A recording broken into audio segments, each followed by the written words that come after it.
Hello, hello, Rhoda here. Welcome to my craft room.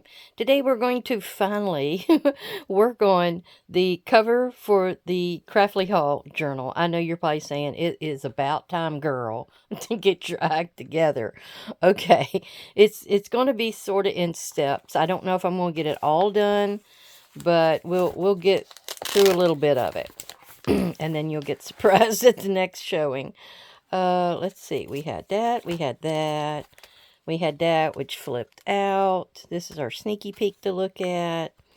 And we have this, which I took it to be sort of a wedding page. I'm trying to keep that glare off of it.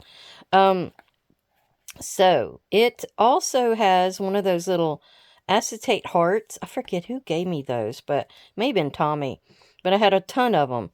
So I figured that would work perfectly here. I have a doily behind, some more of that gift wrap with the gold dot on it. I did do the gesso on the background, the paper, and then I have some gold on there as well. I have some of that, oh gosh, just went out of my mind, vellum. It's some of the Tim Holtz vellum, and it's something with a postmark and a carte postale. This is just a ticket.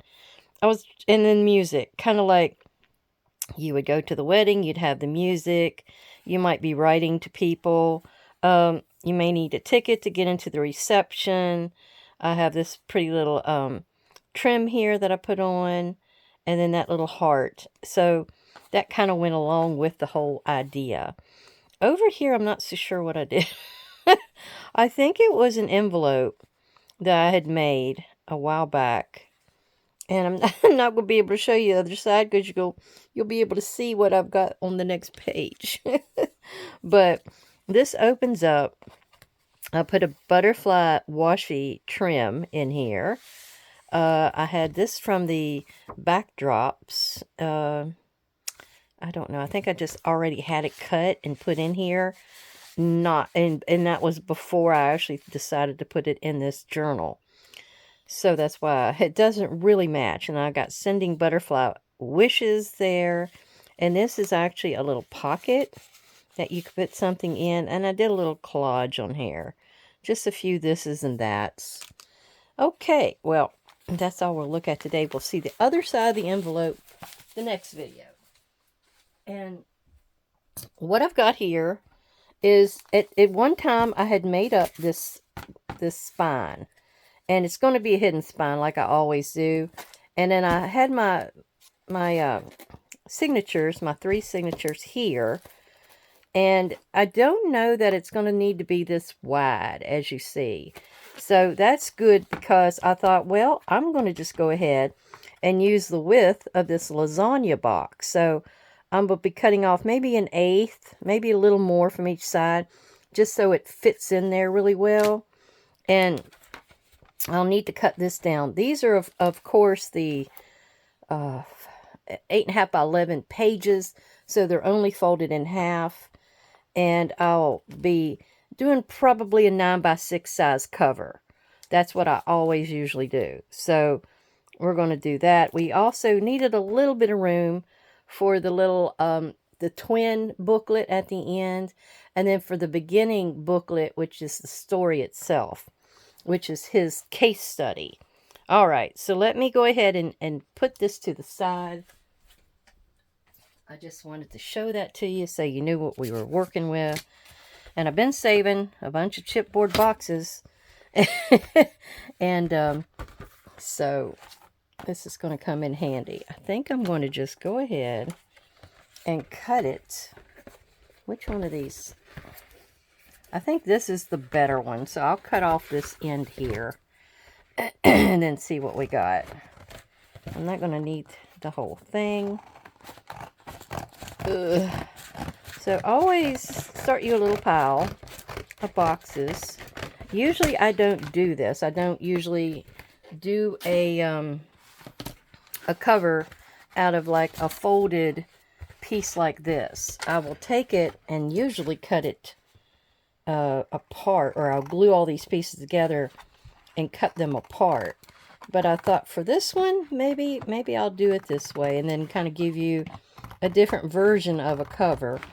You do see a lot of people making them this way. And all you have to do is strengthen your well, spine, I guess, creases here where it's going to bend. And so it's going to hold up in the long run. I'm trying to get this, and I'm knocking into everything else in the world on my desk. Okay, there's that. Let's get the bottom side. Well, I hope everyone is doing well today. We're getting along good at this end of the world. I do need to measure this. I don't need to be cutting that big of a piece off of it. So yeah, we're doing well. I'm working on the thank you cards at the moment and trying to find everybody's addresses. I didn't realize you could get on Google and just Google people's addresses. Did you know that? I didn't know it was that easy. I had a couple of cousins, and you know, the Route 1, we always had the Route 1 around here.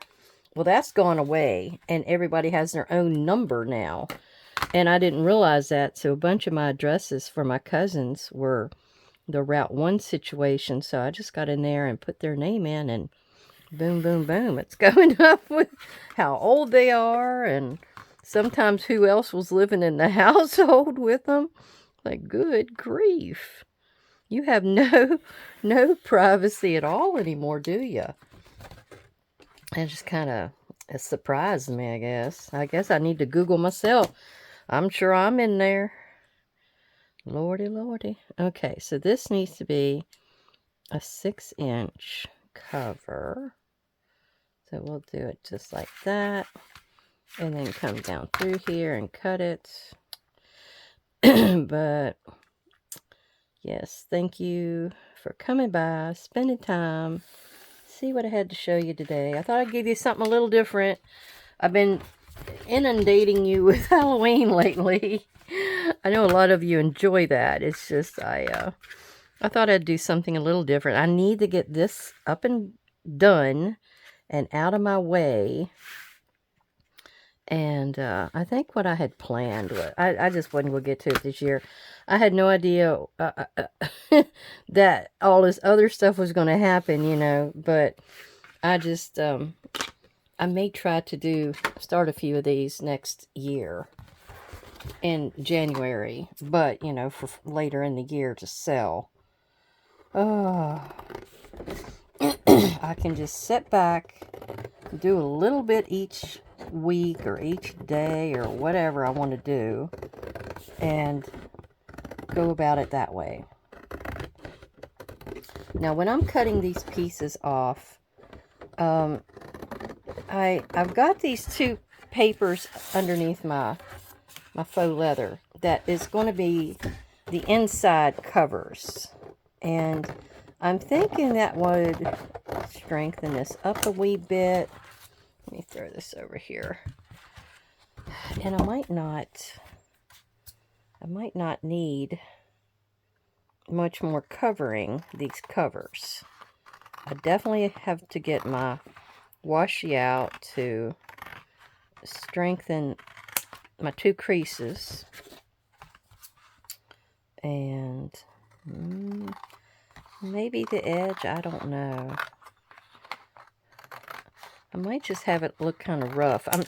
I want it to be a sort of a notebook style, you know, the old notebooks. So this is going to be the cover, and then it is kind of wishy-washy, but it's not too bad, to tell you the truth. It's going to have this on it. It's going to have these on the inside.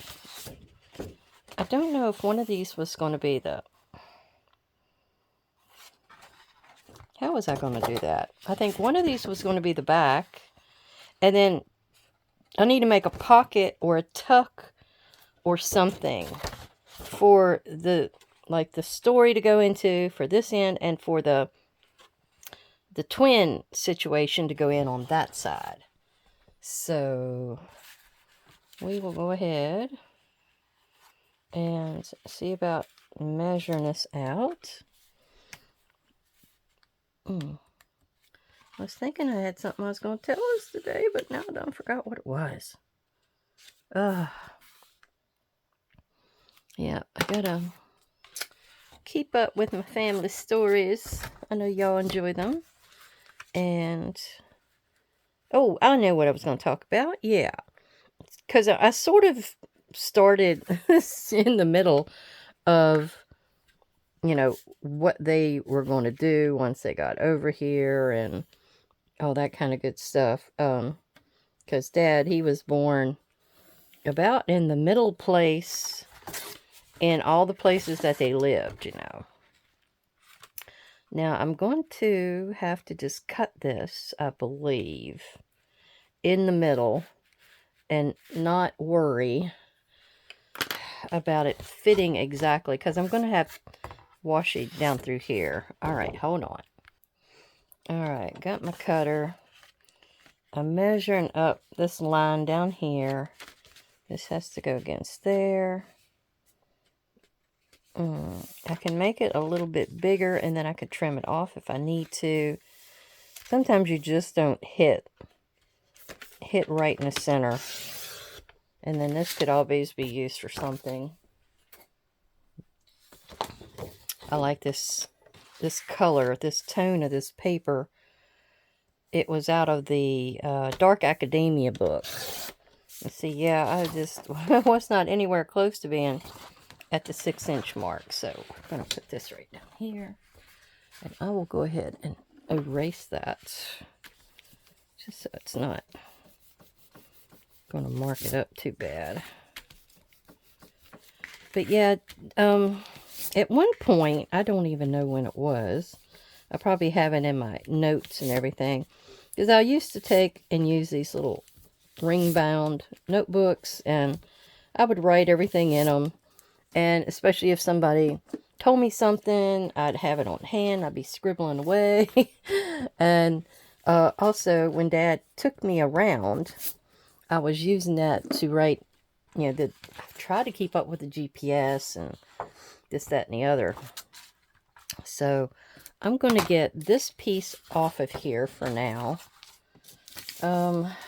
Actually, it may be that I want to wrap it around, to tell you the truth.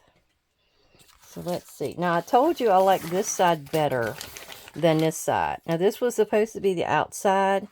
I'm not crazy about it. I'm just, I know it's a little darker. I don't like the oxidation part. But I really like this warm tone. It really reminds me of leather. So I'm deciding to do that on the outside. I don't have a preference on exactly where, but I think we're just going to take some of our Mod Podge here, and we're going to put it down, and hopefully my brush isn't too bad off. And we're going to put that down. Then we're going to wrap it around, kind of a thing. So I talked Dad into taking me around and showing me these places that the family lived. Now, he wasn't born in quite a few of them at the beginning. You know, he was born at Goshen Pass, which was the middle one. And he was still on the verge of being too young. So his brothers and such, you know, had told him, maybe some of his cousins, told him these places that the family had lived. And so I got on my, got in my notebook and started taking notes on where all that was. And yeah, keeping it in the family and trying to make sure I had it so I could pass it on later on down the line. I knew I was going to do this family story at one time, and it's grown slowly. And then I just wasn't doing anything with it there the last few years. And I don't know, you kind of get burnt out in some cases and times. So he's taking me around, and the one place we went to that they first lived at my grandparents, when they came over, was called Fort Dinwiddie. And there's all these forts along the, I think it's the James River. And General Washington, the president, he had instated for these forts to be every so many miles. How many miles was it? 7? It's not very many. It's a few miles apart from each other.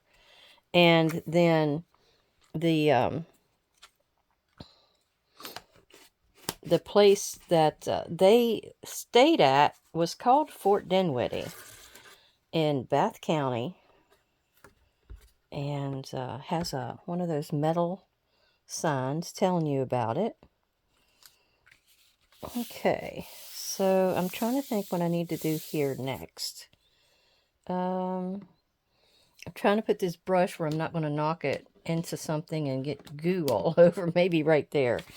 I'm going to cut this off right here. This little extra piece that I'm trimming off will not go to waste. I think I'm going to make a band to go around the journal. Like start it on the back side and bring it around to slip into a slide or something on the front side. So that is the plan. I don't know if this went all the way through up here. I'm going to brush it with my little burnisher.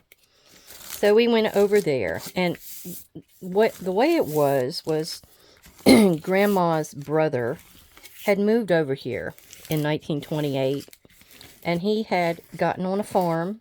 He was just a worker. He didn't own it or anything, but he worked for a family, and they had 100 head of cattle, 100 acres of corn, per the story, and he needed help. So he wrote to his sister and brother-in-law, wanting them to come over.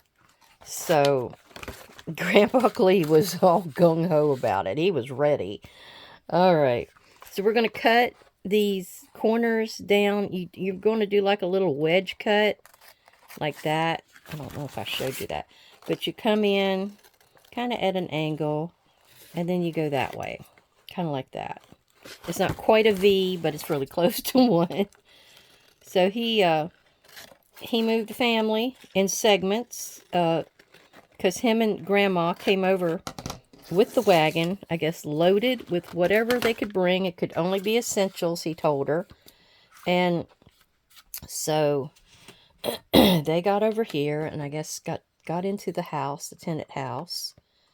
And that was just some housing for people that worked on the farm.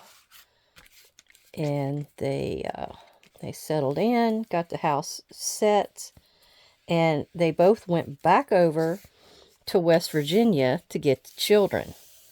And the reason I knew a lot of this, it was a cattle drive when they came over. And then when they went back, they came back over by train because they had so many young ones. And they couldn't have endured that. It was rough. Grandma Rhoda said it was hellacious. So, pardon my French. I don't know if that was the word she used, but it was a horrible, horrible trip going up and down those mountains, and those poor oxen, just, they had to leave things behind. Just you can just imagine. Today, it's so, so easy to travel. Back then, not so much. So they got over, settled, went back over, got the kids. Aunt Reen remembers it because she thought she was big stuff and was standing up on top of a counter on the train and fell off and got a scar. And that was enough for her little young mind to remember all these things that she was able to tell me about, the trip over. So that was wonderful. You always have something that impresses you. And then they came over and settled, and they were there a few years until the Depression hit. It hit hard and fast, and I guess they weren't able to pay for any workers or something on the farm, so the family moved down the mountain just a little bit and ended up kind of separated, but they were close. They were still close together. And so my grandpa was a carpenter and was able to make ends meet that way, or any way he could find a job. I know he eventually got to a sand pit. I actually found my Uncle Fred, that's Dad's brother, his 1940 draft card, and he worked at this sand corporation. And I've got a feeling that that's the same one, because that was only 4 years later than my grandpa worked there, and he passed. So this had to be the same one. So I've got the name of it now. Yeah, yeah. Okay, well, anyway, I think I'm getting off my story. So anyway, Dad was taking me around. So we went there. He was really excited about going there. He got to see, a place that he'd always heard about and never got a chance to enjoy or to imagine the family being at. There was an old cemetery there we looked at, because there was a really old family that had settled. And we looked into that. Now I got to put my washi tape on here before I go any further. And I'm going to use this one. This was the Scotch one that I got at Walmart, but they're really, really strong. So what I'm going to do is just put me a little bit of glue down through here. This is barely art glue.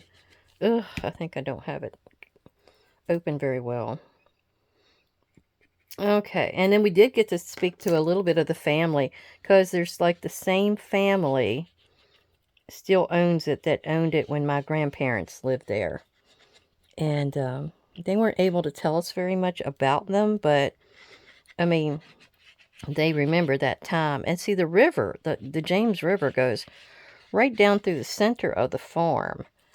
And I can't remember if he said there was something about the two farms were kind of separate at one time. Maybe because there was two brothers, and one owned one side and one owned the other. Something to that effect. And then he took me around to all these different places. But what I wanted to mention was we got to Goshen, where he was born, and he lived until he was 4, I think it was. I don't think he'd ever been there, really. So I got a few pictures of him pointing things out. Well, he did point some stuff out, so he must have been there. That's right. Because he was pointing to where the barn used to be, and the shed, and I think there was a smokehouse and a few other things, farms always have. So we actually did go back where the barn used to be, which is what they turned into a living area after the house burnt down. So they had somewhere to live. What it turned out to be, oh, I got these too big rats. I got to cut just a little bit more off on one end here, top or bottom. All right, let's do this. So yeah, we found a bit of a brick. Since it burned, I doubt there was much that would have been left. But there was a little bit of a brick that we found back there that the boys must have fixed up the barn. But they said it was still really, really drafty and cold. It probably wasn't a well-made barn. It was just for some animals. And so they had fixed that up what they could. And we were up there looking at the front part. Now, he mentioned there was an older house that was there.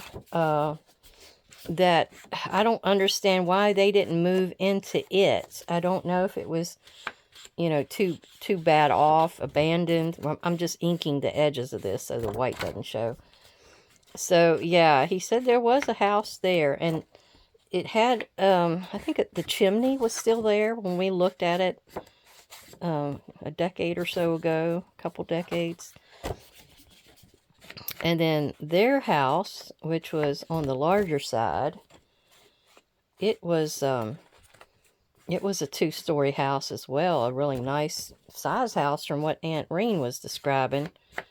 And so we looked around there, and we found like probably where the front door or porch or something was, and it was like you could see some bed springs there, and you could see a wash pan, an old wash pan. I'm going to use this also to just glue this piece down here. And it was just kind of amazing. And then we found an old refuse pile. So we found a Red Rock Cola bottle, and what was it? One of the brothers, one of Dad's brothers, Uncle Bob, he loved to drink this nasty, nasty drink, and it was like some kind of beer with Red Rock Cola, and then it was I don't know, he had something else in it that was nasty. And everybody was always thinking, how does he drink that? That was his favorite drink. So anyhow, that was probably his. Then we found an old, what was it? Like a hair tonic? Yeah, it was like a hair tonic bottle. And he said that was probably his brother Howard's, because he said Uncle Howard always loved to get all spiffed up and everything, and he always threw that hair tonic on and slicked his hair back all the time. And heck, I think I still have, did I have the bottle? I thought I had the bottle. I don't know. I may have it around here somewhere. But we found a bunch of dishware. You know how, you'll break something and throw it out on the refuse pile. So, and somebody had been through there. Oh, hi, Miss Hal. And somebody had been through there, and I think they were putting in a road or something. So that's kind of how we found this refuse pile, because they were kind of chucking up the road, and it was on the edge of the road. And I spotted some of the glassware, and we started looking through it to see what it was. And I found like some old plate pieces and some like blue bottles, which was probably some kind of a medicine or face cream or who knows what. But it's just kind of fun to see what, they did or how they lived and that kind of thing. And then, of course, I think I need to go the other way. They moved on down the line after Grandpa Cleve died. But we got to see quite a few places that they lived. Some places there was nothing left. Nothing. It was, just... usually it was something that had already burned down. It was just amazing. I said, there's hardly anything left of any of these places y'all lived at. There was one he took me to up when he was like 6th grade or something. It was his mom had married again, and they lived up there near his son from a first marriage. And so I went up there to see that house. There was nothing. Oh, it's just, yeah. Unless you got somebody that drew something or took a photo, you were in bad straits there. Alright, I forgot about needing a strap. So this is the outside. This is the inside. So I'm going to get a little bit more of this and go on this extra piece of the lasagna box. Here, I'll just use this side right here. And just smear that down. Yeah, so it's so fun to research, and then you find stories, and then you find evidence like we did. I mean, we went and found that refuse pile, and it kind of filled in. I mean, it triggers their memories too. I mean, because he remembered that Uncle Howard liked to do his hair, and fancy it up with that hair gel or hair tonic stuff. And then he had Uncle Bob with his crazy drink that he drank, and and then I think I read in my notes the other day about Grandma Rhoda. She, when she lived at this last place that they settled at, and after she had married again and stuff, and that's where Dad kind of grew up. It was something about there was a little store that was just up above them, Jackson's store, and so they would always. One of my cousins, it may have been Phyllis or somebody, told me that they would. Grandma would give them. I don't even know what it was back then. A quarter. It was something low, and they would run up to the store and get her an orange crush soda. She loved them. Or was it Fanta? Crap. It was one of them orange drinks. I can't remember now. But yeah, she loved those things so much. And so it was probably Phyllis. So she would go up there, buy it for her, and run back down to the house real quick before it got, too cold, too hot. And she liked to sip on it on the front porch. The poor thing hardly ever sat down.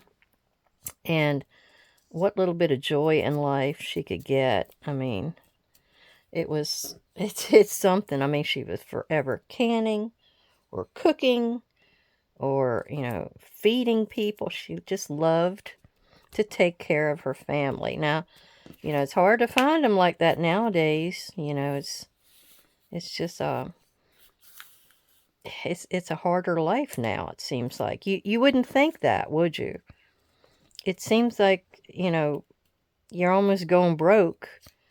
And then back in those days, you only had the one person that was the breadwinner. What happened? what happened? All right, I am taking this piece and covering the backside of this. Told you I was going to find something to do with it. So yeah, let's do that. We'll leave a little bit of a lip there so you can see the edge. But yeah, I often think we had it better in our youth.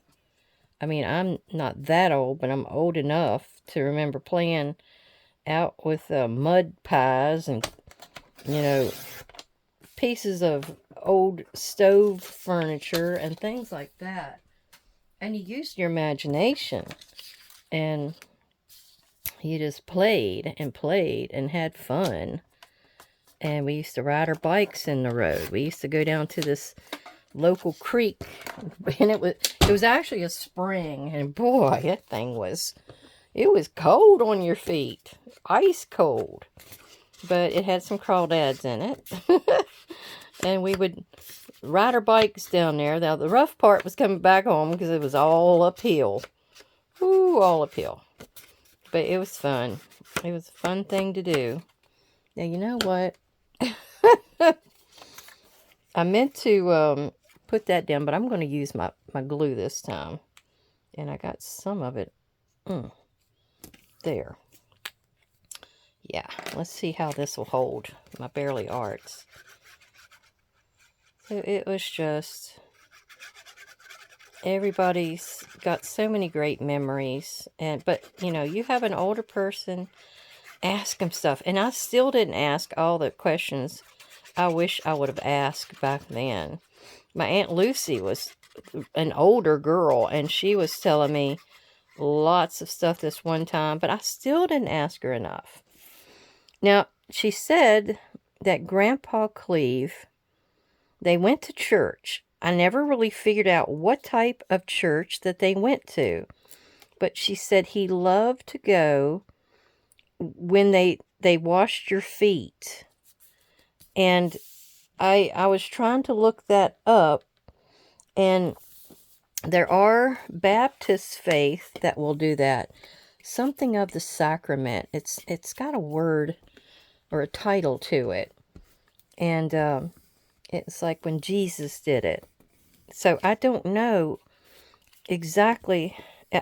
I know they weren't Catholic. That's the one I was jumping at. But then there were some Baptists faith. And I know there's Baptist churches over there in West Virginia, because Aunt Lucy said that they went to church over there all the time. Actually, I think there was one right in front of them, to tell you the truth. All right, so I have my band done, and I have my cover done. Now remember, this part's going to be covered with this piece right here.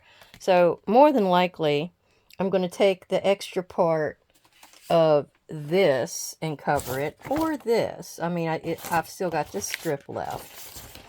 And so that will go right here after I cut it down. And after I sew my signatures to it.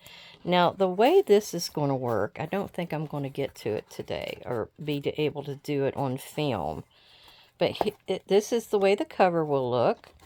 If I don't like that side, I can always flip it to that side. One or the other. And then we have this, which, how was I thinking to do it?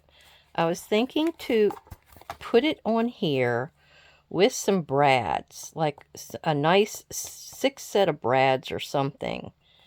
And then maybe I can cover up where the brads are with the pocket, because I probably need a nice big pocket to put those two items in that I plan to do. So I'm probably going to do that, and then have it, I need to fold it here, and then it's going to fold over to the front side, which I'm thinking of putting some kind of a strap down with more brads.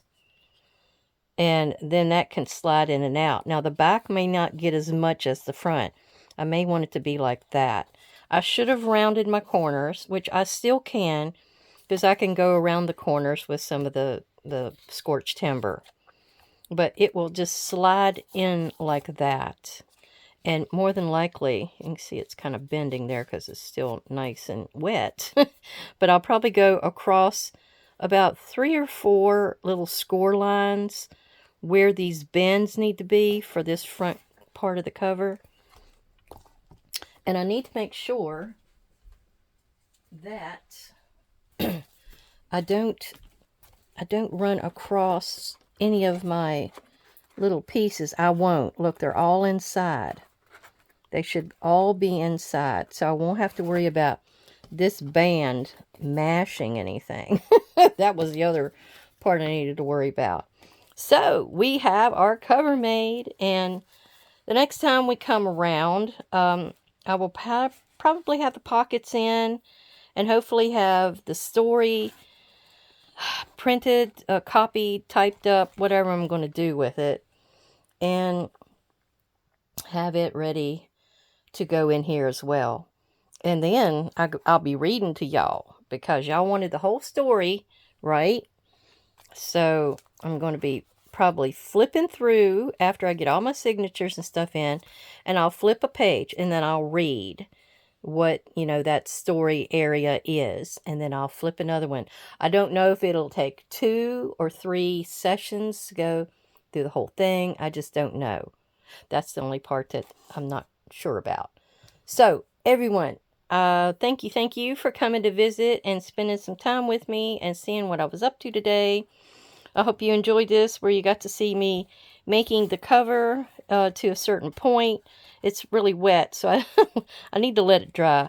And I didn't really want to do too much to the cover. I may cover it. Where are they? I may cover it with some of these corner things, and they're not the ones you have to wrap around. These are just ones you just place right on there and glue. So more than likely I'll use this on the 4 corners to deck it out as well. That'll be really pretty.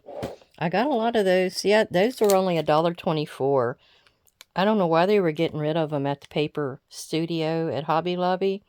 I think they're gorgeous. And the color's just right.